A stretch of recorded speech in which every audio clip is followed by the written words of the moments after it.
Quick look at what a W electrician earns in Czech Republic. On average, a W electrician in Czech Republic earns around 26,600 US dollars a year.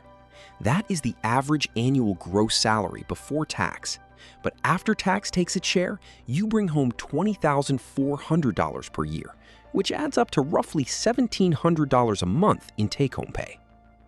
A W electrician salary in Czech Republic is usually higher if you work in big cities.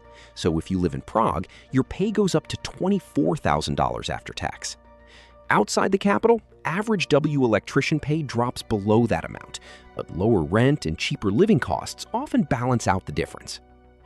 Entry-level W electrician wages start well below the national average, though beginners see their electrician income rise quickly after gaining a few years of hands-on experience.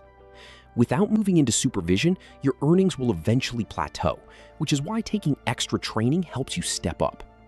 While you do not always need a university degree for basic trade work, having higher technical education helps you earn noticeably more and opens doors to advanced roles like electrical engineer or project manager.